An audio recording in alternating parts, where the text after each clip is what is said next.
നേരം എടുത്തിട്ട് ഒരു ചെണ്ടടികളുണ്ട്. പ്രാർത്ഥന ഇറങ്ങി നോക്കി, ആൾക്കാരെല്ലാം ഇറങ്ങി നോക്കി. സെമിനാർ കുടുംബത്തിലെ സെമിനാറിന്റെ ആൾക്കാരാണ്. ഒരാൾ ചെണ്ടയടിക്കും, ഒരാൾ വിളിച്ചു പറയുന്നു. സെമിനാർ തമ്പുരാൻ, നക്സൽബാരിയിലെ സെമിനാർ തമ്പുരാൻ അറിയിക്കുന്നത് എന്തെന്നാൽ സാധമാക്കി അടച്ചു നിൽക്കാത്തവരെല്ലാം ഒരാഴ്ചക്കകം പാട്ടമാക്കി അടച്ചു തീർത്തില്ലെങ്കിൽ അവരുടെ പേരിൽ കൃമി, അവരുടെ പേരിൽ കൃമി, അവരുടെ പേരിൽ ക്രിമിനലായും സിവിലായും നടപടിയെടുക്കുന്നതിന് എന്നിവരാൾ തിരിയപ്പെടുത്തിക്കൊള്ളുന്നു. സാർസിന് മനസ്സിലായി. എല്ലാവരും ഇപ്പൊ കൊണ്ടു കൊടുക്കും പാട്ടമാക്കി. ഞാൻ അങ്ങനെ സർവശക്തനാണ്, ഈ സെമിനാർ സർവശക്തനാണ്, ദൈവത്തേക്ക് വലിയ ശക്തിയുള്ള ആളാണ്. പക്ഷെ പാർത്ഥം വിചാരിച്ച പോലല്ല അവിടുത്തെ കൃഷിക്കാർ. കുറച്ചു പേരൊക്കെ കുറച്ച് പാട്ടുവാക്കികളും ബാക്കിയുള്ളവരൊക്കെ വരുന്നിടത്ത് വെച്ച് കാണാമെന്ന് തീരുമാനിച്ചിരുന്നു. 2 ആഴ്ചക്കകം പാട്ടുവാക്കി കളഞ്ഞെങ്കിൽ കുഴപ്പമുണ്ടോ? 2 ആഴ്ച കഴിഞ്ഞു. എന്തൊക്കെ സംഭവിക്കാൻ പോകുന്നു? വരുന്നവരുടെ ഗജനം കൂട്ടും നിലത്തിപ്പോയി. നിലത്ത് കലപ്പ് താഴ്ത്തുമ്പോൾ ദൂരെ ഒരു ആരവം കേൾക്കുന്നു. എല്ലാവരും പറയും, കൊമ്പനാന പുറകിൽ 500 ഗൂണ്ടകൾ വഴുതടി ആയുധങ്ങളുമായി പാട്ടുവാക്കി കൊടുക്കാത്തവരെ ആക്രമിക്കാൻ തുടങ്ങി. ഗജന്റെ വീട്ടിലേക്കല്ലേ കയറുന്നു, പരപ്പര വലിച്ചു വിളിക്കുന്നു, ഒച്ചായം കുത്തി വിളിക്കുന്നു. ദേശക്കാരെല്ലാം കൈക്കെട്ടി ആയുധങ്ങളുമായിട്ട് പോരഞ്ഞെടുക്കുന്നു. പോയിങ്ങടി കൂട്ടായി അടിച്ചുകളെല്ലാം ചിറകടിച്ച് പറന്നു പോകുന്നു. കുത്തിപ്പൊളിക്കുന്നു പത്തായങ്ങൾ, കുത്തി വാഴുന്നു നെല്ലുള്ളതെല്ലാം. കുത്തിപ്പൊളിക്കുന്നു പത്തായങ്ങൾ, കുത്തി വാഴുന്നു നെല്ലുള്ളതെല്ലാം. ആർക്കും വിളിയും നിലവിളിയും ആയുധങ്ങൾ തമ്മിലെത്തി. ആർക്കും വിളിയും നിലവിളിയും ആയുധങ്ങൾ തമ്മിലെത്തി. ഭാര്യ നെല്ലെല്ലാം കൊണ്ടുപോയി, ചോരാപുരണ്ടിട്ടും കൊണ്ടുപോയി. ഭാര്യ നെല്ലെല്ലാം കൊണ്ടുപോയി, ചോരാപുരണ്ടിട്ടും കൊണ്ടുപോയി. ചോരാപുരണ്ടിട്ടും കൊണ്ടുപോയി. അവസാനം ഗജനെന്ന കർഷകക്കാരൻ ഒരു കുന്തമെടുത്തോട്ട് വന്ന് ഓടി വന്ന് ആനയുടെ മസ്താൻ നോക്കി ഉയർന്നു. ആ ജന്തു നിലവിളിച്ചോണ്ട് ഓടുന്നു, പിന്നാലെ കുണ്ടകളും. അവസാനം 4-5 പേര് ഉയർത്താൻ താങ്കെടുത്തിട്ട് പോകുന്നു. റോഡിലൊക്കെ ചോര വീഴുന്നു. കൃഷിക്കാരെല്ലാം ഇങ്ങോട്ട് നിറഞ്ഞു. പ്രാർത്ഥന കേട്ടുവന്നു. പ്രാർത്ഥന പ്രത്യക്ഷപ്പെട്ട കൃഷിക്കാരെല്ലാം ഓടിക്കൂടി. നമ്മളെന്ത് ചെയ്യും? അവിടെ കൊടുത്തു ചത്തു, നമ്മളെല്ലാവർക്കും കൊലക്കേസ് പ്രതികളാവും. നമ്മളെന്ത് ചെയ്യും? ചെയ്യാനൊന്നുമില്ല. നമ്മളും കേസ് കൊടുക്കും. നമ്മൾ അവിടെ പേര് കേസ് കൊടുക്കും. നഷ്ടപരിഹാരത്തിന് വീടാക്രമിച്ചില്ലേ, നെല്ലുകൂട്ടുകാർക്കുള്ള വില, സ്ത്രീകളെ മാനഭംഗിച്ചില്ലേ, നഷ്ടപരിഹാരം നമ്മൾ കേസ് കൊടുക്കും. ബാബു നടക്കാത്ത കാര്യം പറയാതെ അയാളുടെ പേരിൽ ആരും വരെ കേസ് കൊടുത്തിട്ടില്ല. അയാൾ കേസ് കൊടുത്തിട്ടേ ഉള്ളൂ ഈ നാട്ടിൽ. നമുക്ക് ഭൂവാട്ടിന് കൊടുത്ത് നോക്കാം. ആ നാടിന്റെ ചരിത്രത്തിൽ ആദ്യമായി പാവപ്പെട്ട കൃഷിക്കാരൻ സംഘടിതമായി നിന്നുകൊണ്ട് സ്വന്തത്തിനായിട്ട് കേസ് കൊടുത്തു. നഷ്ടപരിഹാരത്തിന് കേസ്. 2 ആഴ്ച കഴിഞ്ഞപ്പോൾ കേസ് അന്വേഷിക്കാൻ ഉദ്യോഗസ്ഥൻ വന്നു. സാഹിബാണ്. സാഹിബിന്റെ ഭരണകാലം. സാഹിബ് നാട്ടുമ്പുറത്ത് വന്നിറങ്ങിയപ്പോൾ ഒത്തിരി പിള്ളേരുണ്ട്. എനിക്ക് വന്നു കൂടി സാഹിബിനിട്ട് കുത്തിയും ചെട്ടിയൊക്കെ ചെയ്തു. സാഹിബ് ചുറ്റും നോക്കി. അദ്ദേഹം തെളിവ് ശേഖരിക്കുകയാണ്. Ample evidences that will help the petitioners. Yes, I think that you will come out successful. All right. അങ്ങനെ കൃഷിക്കാർ പ്രാർത്ഥനയോട് ചോദിച്ചു, ഭർത്താവു ഇവൻ എന്തുവാ പറയുന്നത്? അയാൾ പറയുന്നത് തെളിവ് നമുക്ക് അനുകൂലമാണ്, നമുക്ക് കേസ് ജയിക്കുന്നതാണ്. സാഹിബേ, ഇത് കണ്ടോ? ആന ചവിട്ടി അടയാളം. ആനയെ കണ്ടിട്ടുണ്ടോ? ഇയാളുടെ നാട്ടിൽ ആനയുണ്ടോ? ഉണ്ടോ? സെമിനാറിന്റെ വീട്ടിലാണ് ഞങ്ങളെ ചവിട്ടി കൊല്ലാൻ ആന ചവിട്ടി അടയാളം. കണ്ടോ?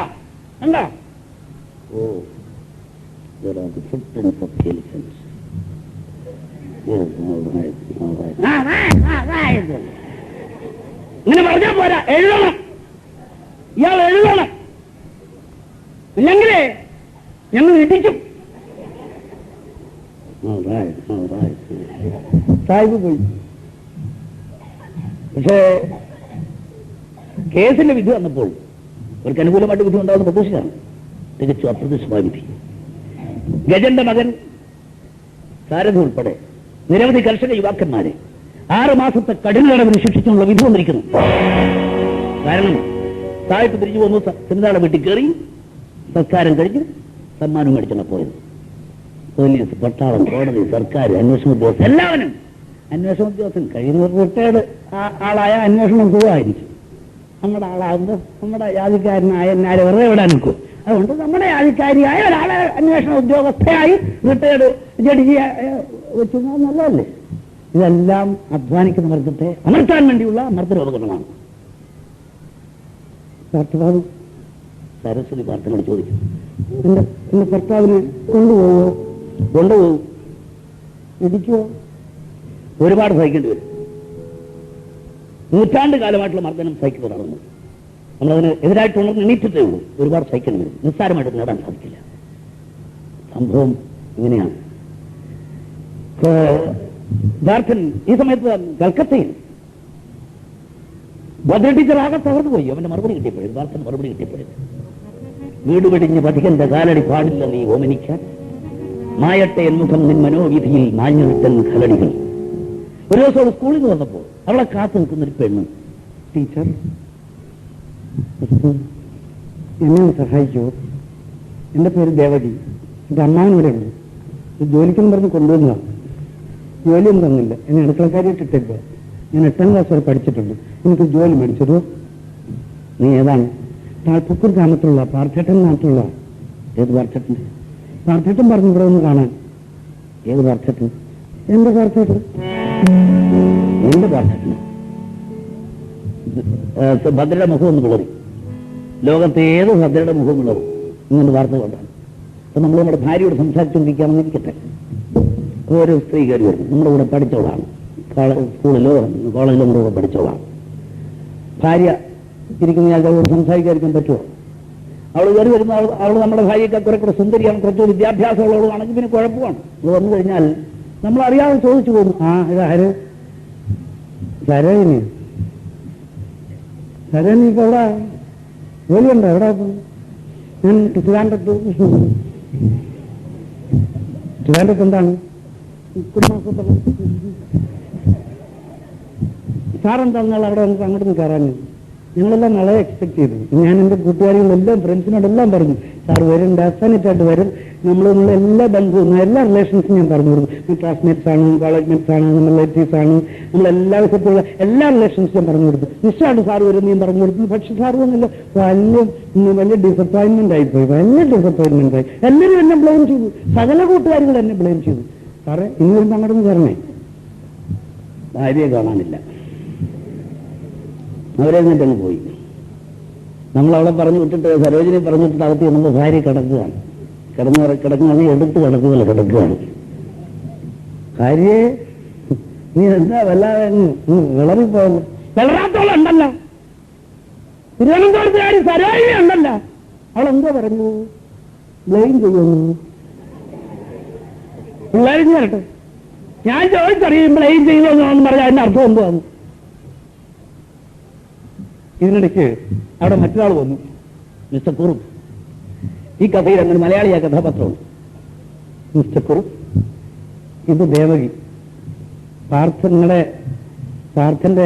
നാട്ടുകാരിയാണ്. 8ാം ക്ലാസ് പഠിച്ചു. നിങ്ങളുടെ പത്ര ഓഫീസിൽ നിങ്ങൾക്ക് ജോലി കൊടുക്കാൻ കഴിയും? നോക്കട്ടെ, 2 ആഴ്ച കഴിയട്ടെ. ഒരു പെണ്ണെ ദേവകി നീ രക്ഷപ്പെട്ടു, കുറുപ്പിനോട് പോയിക്കോളൂ. കുറുപ്പിന്റെ പിന്നാലെ അവൾ പോയി. 2 ആഴ്ച കഴിഞ്ഞിട്ട് ജോലി കിട്ടിയില്ല. ഉള്ള ജോലി കൂടി, ദേവകിക്കുള്ള ജോലി കൂടി, അടുക്കളപ്പണി കൂടി. കാര്യം അമ്മാവ് പ്രസവിക്കാൻ പോയി. അമ്മാവിയുടെ സ്ഥിരം ജോലി അതാണ്. വരിക, സാപ്പ അടിക്കുക, പോവുക, പ്രസവിക്കുക, വരിക, സാപ്പ അടിക്കുക, പോവുക, പ്രസവിക്കുക, സ്ഥിരം പണി. ഒരു ദിവസം അവൾക്ക് ആ വീട്ടിൽ നിന്ന് ഇറങ്ങിപ്പോകുന്ന സംഭവം ഉണ്ടായി. അവൾ ആ വീട്ടിൽ നിന്ന് ഇറങ്ങിപ്പോകുന്ന സംഭവം പുറത്തു പറയാൻ കൊള്ളാത്തൊരു സംഭവം ഉണ്ട്. അവളെ വീട്ടിൽ നിന്ന് ഇറങ്ങിപ്പോയി. ആത്മഹത്യക്ക് വേണ്ടി അവൾ വണ്ടിയുടെ കൊണ്ട് ചാടാൻ ഭാവിച്ചാണ്. ഒരു സ്ത്രീ വിളിച്ചുകൊണ്ട് പോയി അവൾക്ക് ജോലിയും കൊടുത്തു. രക്ഷയായി അവൾക്കൊരു ജോലി കിട്ടി ഒരു നഴ്സിംഗ് ഹോമിൽ. ആ നഴ്സിംഗ് ഹോമിൽ വെച്ച് കുറുപ്പുകൊണ്ട് അവൾ കൂടുതൽ പരിചയപ്പെട്ടു. ഒരു ദിവസം കുറുപ്പ് ഒരു പാഴ്സലുമായിട്ട് ബസ് സ്റ്റോപ്പിൽ നിൽക്കുമ്പോൾ ഭദ്ര വന്ന് ചോദിച്ചു, മിസ്റ്റർ കുറുപ്പ്, ഈ പാഴ്സൽ ആരായിരിക്കുന്നു? ഇത് ദേവകിയെ എന്നെ ഏൽപ്പിച്ചു, അവിടെ പാർത്ഥേട്ടന് അയച്ചു കൊടുക്കാൻ വേണ്ടി. അപ്പോൾ പാർത്ഥനും ദേവകിയും തമ്മിൽ താൻ വിചാരിക്കുന്നതിനപ്പുറം ബന്ധങ്ങളുണ്ട്. താൻ നിർഭാഗ്യവതിയാണ്. വിവാഹം കഴിഞ്ഞ ആദ്യ രാത്രി ഭർത്താവുമൊത്ത് ജീവിക്കാൻ കഴിഞ്ഞില്ല. ഇപ്പോൾ താൻ ഒരാളെ സ്നേഹിച്ചു, തന്നെ സ്നേഹിക്കും താൻ വിശ്വസിച്ചു. ആ മനുഷ്യൻ മറ്റു പെണ്ണുമായി ബന്ധമുള്ള ആളാണ്. അവൾ ജോലി രാജി കൊടുത്തു, സ്കൂളിൽ ജോലി രാജി കൊടുത്തു. പോകാനായിട്ട് ഒരുങ്ങിയ ദിവസം പത്ര ഓഫീസിൽ നിന്ന് ആൾ വന്നു. പത്ര ടീച്ചർ, നിങ്ങൾ ജോലി രാജി കൊടുത്താൽ അറിഞ്ഞു, നിങ്ങൾ പോകരുത്. ജോലി നിങ്ങൾക്ക് പ്രശ്നമല്ലെന്ന് എനിക്കറിയാം. പക്ഷേ നിങ്ങൾ ഒരു ലേഖനം, ഒരാഴ്ചയുള്ള ലേഖനം എഴുതി ഞങ്ങൾ പത്രം തരാമോ? നിങ്ങൾക്ക് ഇപ്പോൾ കിട്ടുന്ന ശമ്പളത്തിൽ നേരിട്ട് തരാൻ ഞങ്ങൾ തയ്യാറാണ്. മാത്രമല്ല, ഇതാ ഈ പേന പാർത്ഥൻ ഞങ്ങളെ ഏൽപ്പിച്ചാണ്, നിങ്ങൾക്ക് തന്നേക്കാൻ. പാർത്ഥൻ ഇവിടെ ഉണ്ടായിരുന്നു, ഒരു യോഗത്തിൽ പ്രസംഗിക്കാൻ വന്നാണ്. പക്ഷെ യോഗം നിയമവിരുദ്ധമാണെന്ന് പറഞ്ഞു ബ്രിട്ടീഷ് ഗവൺമെന്റ് പാർത്ഥനെ അറസ്റ്റ് ചെയ്തു. പാർത്ഥൻ ചെയ്യില്ല. അത് കൊണ്ടുവന്നത് തന്നാണ് ഈ പേന. ഇതാ ഈ പേന ഉപയോഗിച്ച് നിങ്ങൾ ലേഖനം എഴുതിക്കൊള്ളൂ. തളിരണിയുകയായി വീണ്ടും വാടി തളർന്ന കല്ലരികൾ, തളിരണിയുകയായി വീണ്ടും വാടി തളർന്ന വല്ലരികൾ, കുസുമങ്ങൾ വിരഹിണി തൻ കരളിൽ വിടർന്നു പ്രത്യാശാകിരണങ്ങൾ, വിരഹിണി തൻ കരളിൽ തളിരണിയുകയായി വീണ്ടും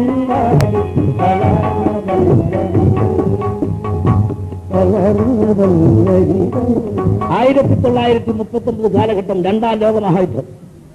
പത്രത്തിൽ വരുന്ന വാർത്തകളെല്ലാം യുദ്ധത്തെ സംബന്ധിച്ച വാർത്തകളാണ്. ഒരു 6 മാസം കാലം കഴിഞ്ഞപ്പോൾ ആ പത്രത്തിൽ വാർത്ത കണ്ടു, ഭദ്ര കണ്ടൊരു വാർത്ത, അവർക്ക് ഇഷ്ടപ്പെട്ടു വാർത്ത. പാർത്ഥൻ ജയിലിൽ മോചിതനാവുന്നു.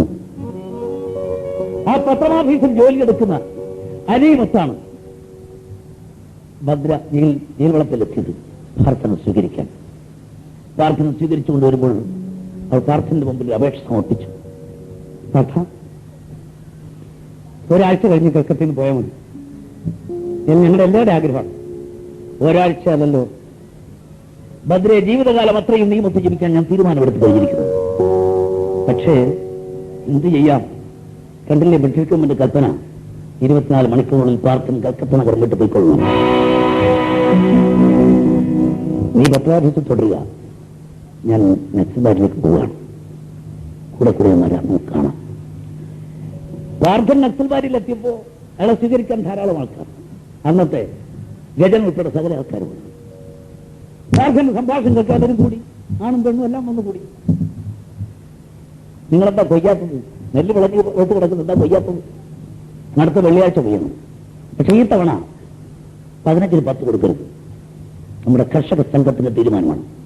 15-ന് 5 കൊടുക്കാവൂ. മാത്രമല്ല കൊയ്ത് കർഷക സംഘത്തിന്റെ മുറ്റത്തുനിന്നിടും, അവയിട്ട് മതിക്കും. കൃത്യമായിട്ട് ആൾക്കും 15-ന് 5 കൊടുത്തയക്കും. ഇക്കാര്യം അവിടെ അറിയിച്ചേരെ. ഇതറിയിക്കാനായിട്ട് സൗദാടെ വീട്ടിൽ പോയ ശംഖുമാനെന്ന ചെറുപ്പക്കാരനെ, ഗജന്റെ മകനാണ്, ആ ചെറുപ്പക്കാരനെ കെട്ടിയിട്ട് തല്ലി. സെമിനാർ ആൾക്കാർ അവനെ കെട്ടിയിട്ട് തല്ലി ചതച്ചു. അവസാനം അവൻ വെള്ളം ചോദിച്ചപ്പോൾ മൂത്രമാണ് കൊടുത്തു. ഇത് കേട്ടറിഞ്ഞപ്പോഴേക്ക് കൃഷിക്കാരെല്ലാം കൈക്കിട്ട് ആയുധമായിട്ട് കൊണ്ടുപോകണേ, അരുത്. അതല്ല നമ്മുടെ പ്രതികാരം. പാർത്ഥൻ തടഞ്ഞു. അതല്ല നമ്മുടെ പ്രതികാരം. ഒരു മണി തന്നെ കൊടുക്കരുത് തവണ. അതാണ് നമ്മുടെ പ്രതികാരം. നാളെ കൊയ്യണം, ഇട്ടേക്കരുത്, നാളെ കൊയ്യണം. നക്സൽബാരി എന്ന് സിദ്ധിയിലൊക്കെ നടക്കുന്ന ചെറുപ്പക്കാരുണ്ട്. അവരാരെങ്കിലും കഥാപ്രസംഗം കേൾക്കുന്നത് ശ്രദ്ധിച്ചു കേൾക്കുക. പാർത്ഥനെ കണ്ണയച്ചു കൊടുത്തെങ്കിൽ അവിടെ എന്തും നടക്കില്ലായിരുന്നു, എന്തും നടക്കുമായിരുന്നു. പക്ഷെ പാർത്ഥൻ പറഞ്ഞത് എന്താണ്? അതല്ല നമ്മുടെ പ്രതികാരം. ഒരുത്തനെ കൊല്ലുന്നോണ്ട് വിപ്ലവം ഉണ്ടാവില്ല. അതല്ല നമ്മുടെ പ്രതികാരം. ഒരു മണി തന്നെ കൊടുക്കരുത്, നാളെ കൊയ്യണം. അടുത്ത ദിവസം ഉടൻ തന്നെ കാട്ടിൽ ഏറ്റവും വലിയ ഒരു ഉയർന്ന മരത്തിന്റെ കൊമ്പിലൊക്കെ കയറിയിരുന്നു. ചില മൂത്തമാർ തലക്കെട്ടും കെട്ടിയിരുന്നു, കൊമ്പ് വിളിക്കുന്നു. ആ ശബ്ദം അവസാനിക്കുന്നത് വേറൊരാൾ വിളിക്കുന്നു. ആ ശബ്ദം അവസാനിക്കുന്നത് മറ്റൊരാൾ വിളിക്കുന്നു. നക്സൽബാരിയോ ഇരുവർഗ കർഷകന്റെ വാർത്താവിനിമയ യന്ത്രമാണ് കൊമ്പ്. എല്ലായിടത്തും സന്തോഷം എത്തിക്കഴിഞ്ഞു. നാളെ കൊയ്ത്താണ്. തയ്യാറായി കഴിഞ്ഞു. അടുത്ത ദിവസം രാവിലെ വരി വരിയായിട്ട് വന്നു ഇരുവർഗ കർഷക ഗണ്ണികമാർ. ഒരു കയ്യിൽ അരിവാളും മറുകയിൽ കൊച്ചു ചെങ്കൊടിയും പിടിച്ച് വരി വരിയായിട്ട് അങ്ങനെ വരുന്നു. അവരാ കൊടികളെല്ലാം പാടത്തിന്റെ വരമ്പത്ത് വരി വരിയായിട്ട് നോക്കി. നല്ല കാറ്റ് നിങ്ങൾ പാറിക്കളിക്കുന്നു. അതിന്റെ മപ്പിൽ തൂക്കുന്നു. പ്രാർത്ഥന കൊയ്ത്താരംഭിക്കുകയാണ്. കാരണം ഒരു പുതിയ കൊയ്ത്താണ്. അവരുടെ ജീവിതത്തിൽ ആദ്യമായിട്ട് ഇവിടെ ഒരു പുതിയ കൊയ്ത്താണ്. അവർക്ക് വേണ്ടി അവർ കൊയ്യാൻ പോവുകയാണ്. ഇവിടെ ഈ കൊയ്ത്ത് കഴിയുമ്പോൾ ചിലർക്ക് സംഭവിക്കാൻ സാധ്യതയുണ്ട്. അതുകൊണ്ട് പ്രാർത്ഥന അവിടെ നിൽക്കുകയാണ്. കൊയ്ത്താരംഭിച്ചു.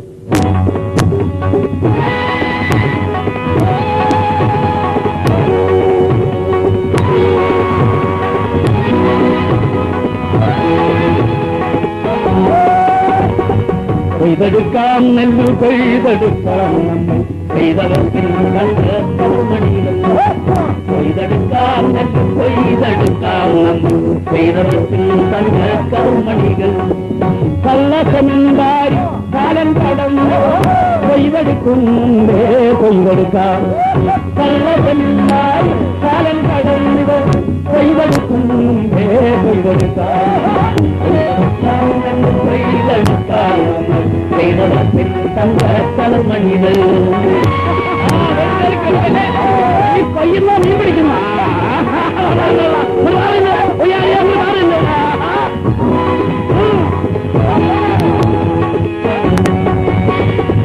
ചെങ്കടിത്തോരണം കെട്ടിയൊരു ചെങ്കല്ല് റോട്ടിലെ മാട്ടുവണ്ടി.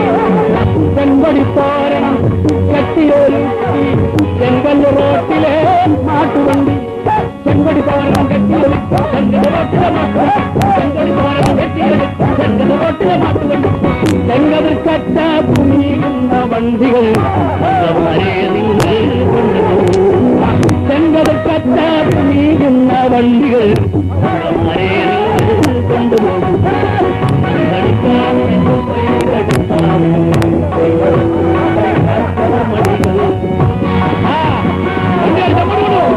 ഇങ്ങോട്ടല്ല വഴിവെക്കുന്നത് കർഷക സംഘത്തിന്റെ മുറ്റത്തേക്ക്. അങ്ങോട്ടല്ല അങ്ങോട്ട് അടുത്തോട്ട് വെച്ചോ. കതിർമണിയുലയും വണ്ടികൾ കളത്തിലേക്ക് കുടിക്കട്ടെ. കതിർമണിയുലയും വണ്ടികൾ കളത്തിലേക്ക് കുടിക്കട്ടെ. കതിർമണിയുലയും കാളമണ്ഡൽ കളത്തിലേക്ക് കുടിക്കട്ടെ. കാളമണ്ഡൽ കളത്തിലേക്ക് കുടിക്കട്ടെ. കർഷക സംഘത്തിന്റെ സ്വന്തം കളത്തിൽ കർഷക മലവോ. കർഷക സംഘത്തിന്റെ സ്വന്തം കളത്തിൽ കർഷക മലവോ.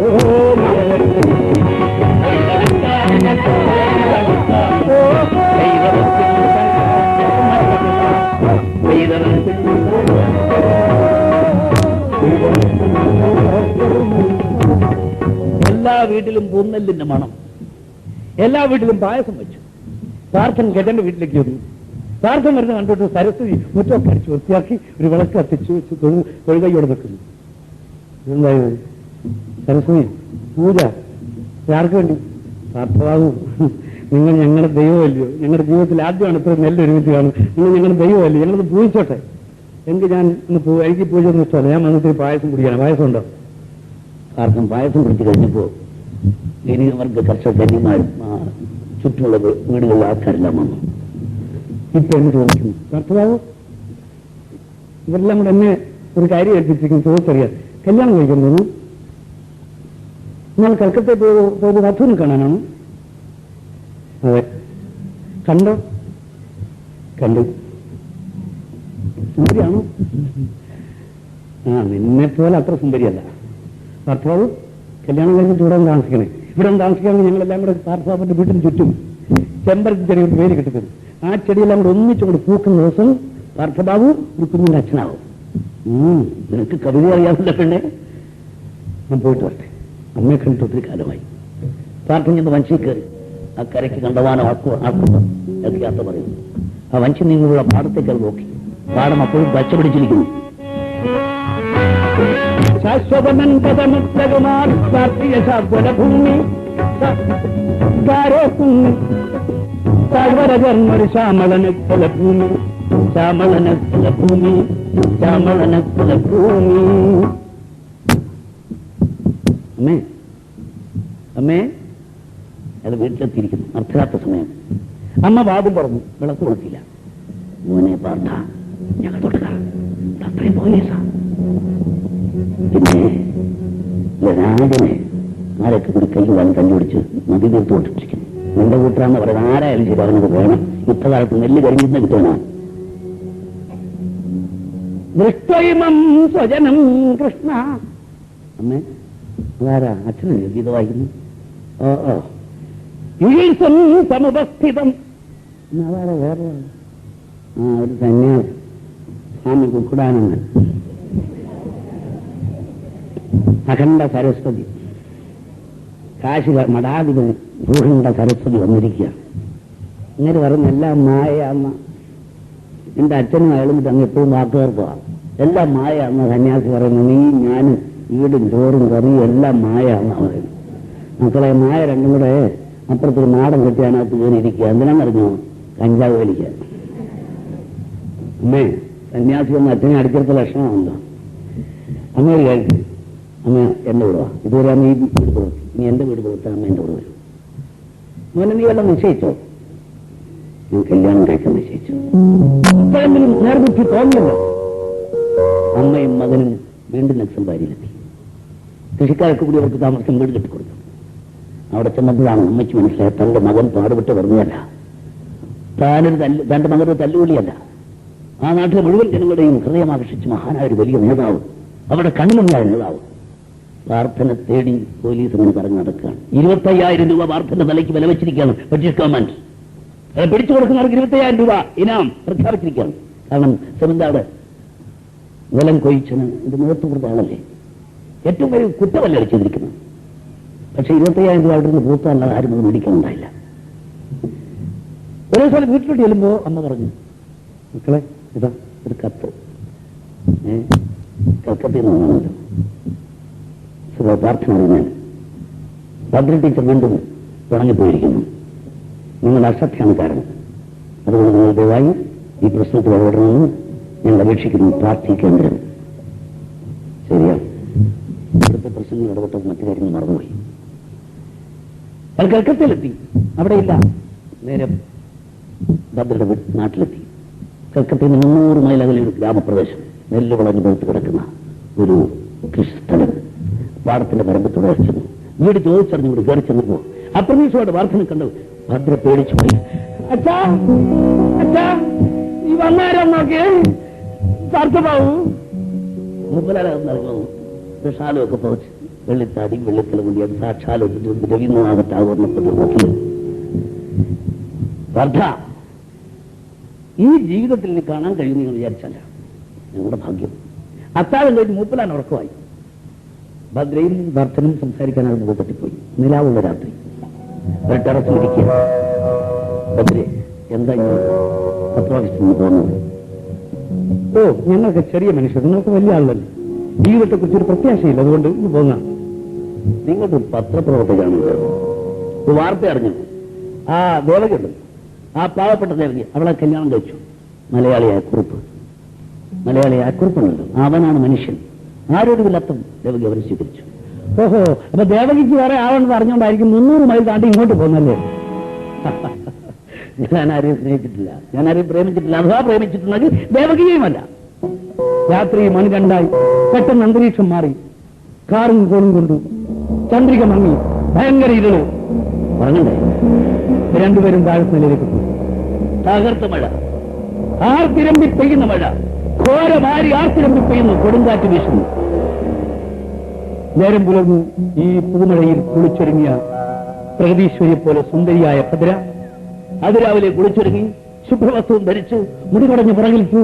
ഇതാ ഒരു കപ്പ് കാപ്പിയുമായി അയാൾ മുമ്പ് നിൽക്കുന്നു. അന്ന് ഉച്ച കഴിഞ്ഞ് രണ്ടുപേരും നടക്കാനിറങ്ങി നാട് കാണാൻ. പാടത്തിന്റെ വരമ്പ്, വലിയ വരമ്പിലോട്ട് രണ്ടുപേരും നടന്ന് ദൂരെ പോയി. രണ്ടു വശത്തും നെല്ല് പണഞ്ഞു പോയി കിടക്കുന്നു, കാണാൻ രസമുണ്ട്. അങ്ങ് ദൂരെ ചന്ദ്രൻ പാലത്തിൽ കയറിയപ്പോൾ ചന്ദ്രൻ ഉദിച്ചു. അന്ന് പൗർണമിയായിരുന്നു, പൂർണ്ണ ചന്ദ്രൻ.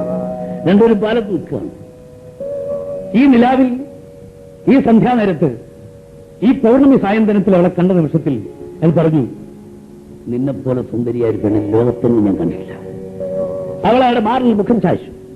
ഇതിനിടയ്ക്ക് അവൾ തന്റെ വൈരമോതിരം ഊരി പാർത്ഥന്റെ വില്ലണിച്ചു.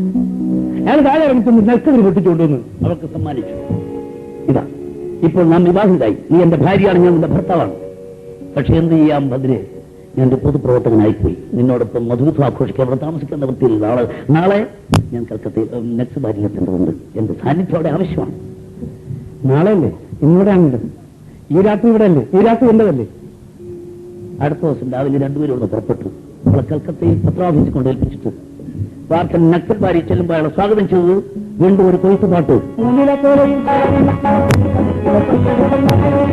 പൊയ്യടി പെണ്ണെ ചോലയും നീരാടി പൊയ്യടി പെണ്ണെ പൊയ്യടി പെണ്ണെ പൊന്നരിവാളിൽ പൊന്നോളം കൊള്ളാം. പൊയ്യടി പെണ്ണെ പൊയ്യടി പെണ്ണെ പൊന്നിച്ചിരിക്കുന്ന പൊന്നരിവാളിൽ പൊന്നോളം കൊള്ളാം. പൊയ്യടി പെണ്ണെ പൊയ്യടി പെണ്ണെ തയ്യാറെ തയ്യാറെ തയ്യാറെ തയ്യാറെ തയ്യാറെ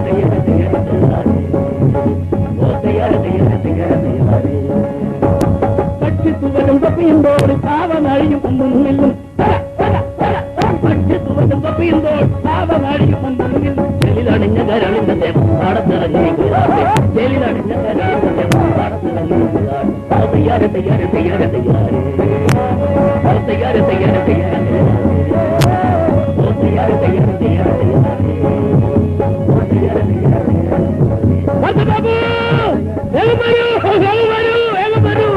ഈ തവണയും ഞങ്ങളങ്ങ് കൊയ്തു. ഒരു മണി തന്നെ കൊടുക്കൂല. ഉടനെ വരട്ടെ. പിന്നെ ഞങ്ങളൊരു തീരുമാനം കൊടുത്തിട്ടുണ്ട്. ഭർത്താവ് ഞങ്ങൾ തടയരുത്. ഞങ്ങളെ ശംഖുമാനെ കൊണ്ട് മൂത്രം കുടിപ്പിച്ച കാര്യസ്ഥനുണ്ടല്ലോ, സെമിന്താറുടെ കാര്യസ്ഥൻ, അവനെ കൊണ്ട് 3 നാഴി മൂത്രം കുടിപ്പിക്കാൻ ഞങ്ങൾ തീരുമാനം എടുത്തിട്ടുണ്ട്. തടയരുത്. കൃഷിക്കാർ പറഞ്ഞാണ്. അടുത്ത ദിവസം രാവിലെ നാട്ടുകാർ കണ്ടാവുക എന്നാണ്. ആ മലയുടെ അടിവാരത്ത് കിടക്കുന്നു സെമിന്താറുടെ കാര്യസ്ഥൻ. അവന്റെ കിടപ്പ് കണ്ടാൽ അറിയാം 3 നാഴി അല്ല 3 ഇടങ്ങഴി കുടിച്ച ലക്ഷ്മണ. പട്ടാള വണ്ടി, മയക്ക് ഘടിപ്പിച്ച പട്ടാള വണ്ടി ഇടത്തോട് നടക്കുന്നു. എന്തോ സംഭവിക്കാൻ സാധ്യതയുണ്ട്. പ്രാർത്ഥന ഗജൻ ശംഖുവാൻ സാരഥി ഒക്കെ ഒളിവിലായി. മറ്റുള്ള കൃഷിക്കാർ ജോലിക്ക് പോയി. അവർക്ക് പാടത്തിൽ ചെന്ന് കലപ്പ താഴ്ത്തുമ്പോൾ ഒരു മുറി എല്ലാരും ആകാശത്തേക്ക്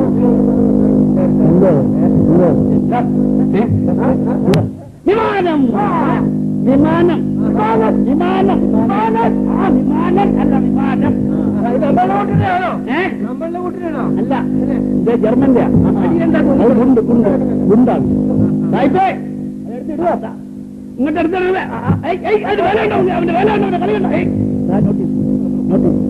പറഞ്ഞു വരുന്നു. Notice notice notice notice. കാറ്റിൽ താറി വരുന്ന കടലാസ് കഷ്ണങ്ങൾ കൃഷിക്കാരെത്തി പിടിച്ചു. അച്ഛനും അറിയാവുന്നവരുടെ കൈ കൊണ്ട് കൊടുത്തു. കമ്മ്യൂണിസ്റ്റുകാർ നിങ്ങളുടെ ശത്രുക്കളാകുന്നു, അവർക്ക് അഭയം കൊടുക്കുന്നത് ശിക്ഷാർഹമാകുന്നു.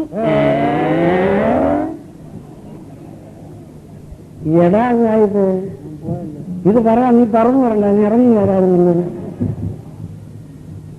ഇതുപോലെ തന്നെ വിളിച്ചു പറഞ്ഞുണ്ട് പട്ടാള വണ്ടി മൈക്കിൽ അറിയിച്ചിട്ട് പോകുന്നു. കമ്മ്യൂണിസ്റ്റുകാർ നിങ്ങളുടെ ശത്രുക്കളാകുന്നു, അഭയം കൊടുക്കുന്നത് ശിക്ഷാർഹമാകുന്നു. കൃഷിക്കാരുടെ മക്കളെല്ലാം പോകുന്നു, മണ്ണുവാരി കൊയ്യുന്നു. ആഹാരം പാകം ചെയ്ത് സരസ്വതി കാട്ടിലെത്തി. പ്രാർത്ഥന കൂട്ടത്തിൽ വിളമ്പി കൊടുക്കുന്നു. വരുമ്പോണ്ടിരിക്കുന്നവർ പറഞ്ഞു, ഭർത്താവ് സൂക്ഷിക്കണം, ഒത്തിരി പട്ടാളം വന്നിട്ടുണ്ട് കേട്ടോ. കാര്യസ്ഥന്റെ വീട്ടിൽ ഒരു മുറ്റത്ത് നിന്നും കവാത്ത് ചെയ്യുന്നു, സൂക്ഷിക്കണം. ഞങ്ങൾ അറിഞ്ഞു, നീ പേടിക്കണ്ട, നീ പോയിക്കോളൂ. അമ്മ ഒറ്റയ്ക്കല്ലാണ്, നേരത്തെ പോയിക്കോളൂ. അവളിറങ്ങി. അപ്പൊ തിരിച്ചു വന്നപ്പോൾ കണ്ടത് വീട് വെമ്പരിഞ്ഞ് കിടക്കും, ചാമ്പലായി കിടക്കും.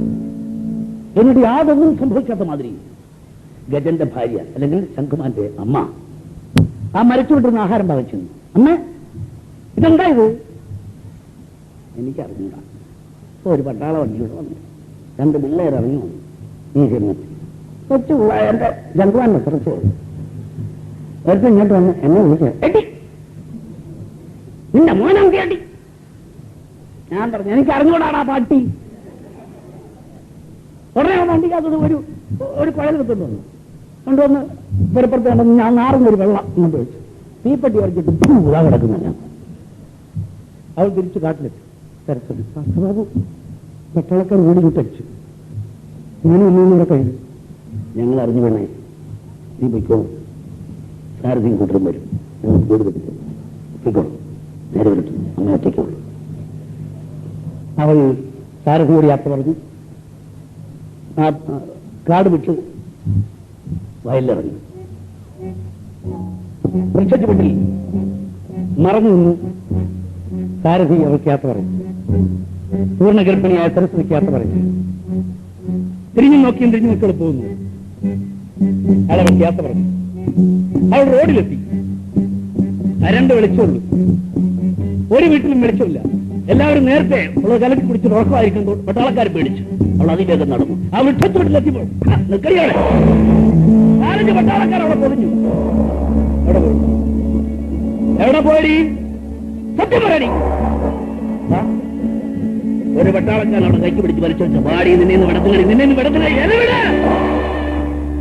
അവര് വലിച്ചടിച്ചിട്ട് പോയി അവളെ. പൂർണ്ണ ഗർഭിണിയായ സരസ്വതിയെ അവരുടെ നിലവിളി കേട്ടിട്ട് ആ വൃക്ഷത്തോട് ആഹാരം പാകം ചെയ്തിരിക്കുന്ന അമ്മ എഴുന്നേറ്റ്.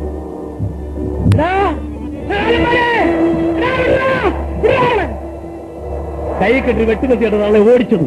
ആ പട്ടാളക്കാരന്റെ കൈ നോക്കി ആഞ്ഞൊരു വെട്ടുകൊടുത്തു. ആ കൈ അറ്റ് താഴെ വീണു.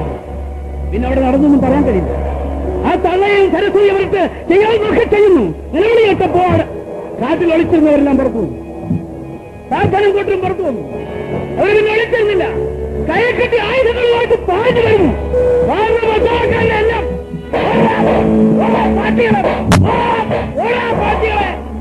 എല്ലാവരും ജീവനം കൊണ്ടുപോയി.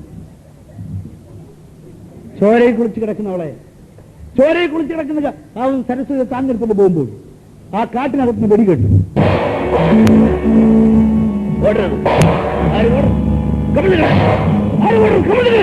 പട്ടാളം വെടിവെക്കുന്നു, കിടക്കുന്നു. വെടിവെച്ചു കുതുകൂടാരത്തോട് 4-5 മുസ്ലിംമാർ കൂടി പ്രാർത്ഥന എടുത്തുകൊണ്ട് പോകുന്നു. വൃക്ഷത്തിന് മണ്ടയ്ക്ക് മറ്റൊരു വൃക്ഷം കയറി കൊണ്ടു വിളിക്കുന്നു. പുതിയ ശബ്ദം, പുതിയ അർത്ഥം, പുതിയ സന്ദേശം, പുതിയ ആഹ്വാനം. നാമെല്ലാം മഹാവിപത്തിൽപ്പെട്ടിരിക്കുന്നു. ആയുധമെടുക്കുവാൻ, എല്ലാവരും ആയുധമെടുക്കുവാൻ. ഗാരോക്കുന്നിന്റെ താഴ്വരയിലൂടെ, മലയിടുക്കിലൂടെ വരിവരിയായി 10,000-കണക്കിന് ഗിരിവർഗ കർഷകൻ അമ്പും വില്ലും ആയുധവും പണിഞ്ഞ് അമ്പും വില്ലും അവനാഴിയുമായി വരിവരിയായി വരുന്നവരുടെ മുമ്പിൽ ചെങ്കുപ്പായം ധരിച്ചൊരു കമ്മ്യൂണിസ്റ്റുകാർ അവർ നയിച്ചുകൊണ്ട് വരുന്നു. വരിവരിയായിട്ട് വരുന്നു 10,000-കണക്കിന് ഗിരിവർഗ കർഷകർ. ഇവരെ നേരിടാൻ നമുക്ക് സാധ്യമല്ല. 10,000-കണക്കിന് വല്ലവരെ നേരിടാൻ നമുക്ക് സാധ്യമല്ല. തൽക്കാലം തിരിച്ചു പോകാം. പട്ടാളക്കാർ ഓടും. ബ്രിട്ടീഷ് പട്ടാളം ഓടുന്നു. ഓടിച്ചെന്ന് പോകുന്നവരെല്ലാം വളരെ തലകുത്തി വീഴുന്നു. എല്ലാവരും തലകുത്തി വീഴുന്നു. വീഴുന്നവനൊക്കെ മുതുകത്ത് അസ്ത്രം പറഞ്ഞിരിക്കുന്നു. സില്ലുപുരി, നക്സൽബാരി പ്രദേശങ്ങളെല്ലാം ഗിരിവർഗ കർഷകർക്ക് അധീനമായിരിക്കുന്നു. കൽക്കത്ത പട്ടണത്തിൽ പത്രോഫീസിൽ ടെലിപ്രിന്റർ പ്രവർത്തിക്കുന്നു. ന്യൂസ് ഷീറ്റുകൾ ഇറങ്ങി വരുന്നു. പത്രാധിപത്യന്ന് ആ കള്ളാസത്ത് നോക്കി.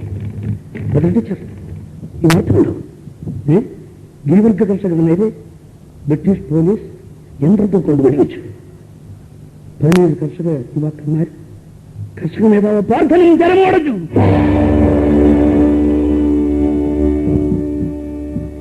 ടീച്ചർ ടീച്ചർ എന്താ ടീച്ചർ? ഇതാ വരുന്നു മിസ്റ്റർ കുറുപ്പ്. പത്രാധിപ സർ, ടീച്ചറോടെ ഒരു കാര്യം പറയാനുണ്ട്. ഇവിടെ ഉണ്ടായിരുന്നു. നോക്ക്, പത്രാഫീസിലില്ലവർ. അവിടെ താമസത്തോടെ എത്തി മിസ്റ്റർ കുറുപ്പ്. അവിടെ വെളിച്ചമില്ല. വിളക്കൊളുത്തുമ്പോൾ ഭദ്രിച്ച് ടീച്ചർ വീണ് കിടക്കുന്നു. അവിടെ കവളിലെ ചുവപ്പ് രേഖകൾ മാഞ്ഞുപോയി. ഒരു രക്തനദി ഒഴുകി വരുന്ന മാതിരി ഗാരോക്കുന്നിന്റെ താഴ്വരയിലൂടെ, മലയിടുക്കുകളിലൂടെ ചെങ്കടികളുടെ ഒരു പ്രവാഹം, ഒരു രക്തപ്പുഴ ഒഴുകി വരുന്ന മാതിരി ചെങ്കടിയുടെ പ്രവാഹം. ആ പ്രവാഹം വന്ന് നിന്നത് പാർത്ഥന്റെ സൗകര്യത്തിനടുത്ത്. പാർത്ഥന്റെ ചരമവാർഷിക ദിനം. ഒരു കൂറ്റൻ കൊടിയുടെ തണലിൽ നിൽക്കുന്നു ഭദ്ര. അമ്മമാര്, വധുമാര്, സഹോദരിമാര്, നമ്മുടെ ജീവിതം താറുമാറാക്കിയവർ ആരായാലും ശരി, അവനെ ഏറ്റുമുഖത്തുനിന്ന് നിശ്ചിന്നമാക്കാതെ നമുക്ക് വിശ്രമമില്ല. എന്റെ പ്രാർത്ഥന ജ്ഞാനേശ്വരനാണ്.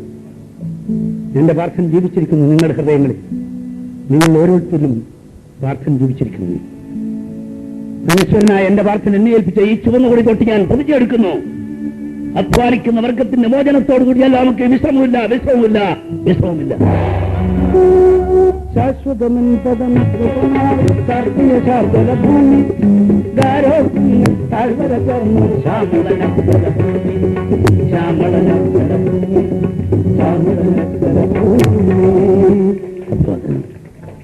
നെല്ലിന്റെ ഗീതം അവിടെ അവസാനിക്കുന്നു. നിങ്ങൾക്ക് അഭിവാദനം.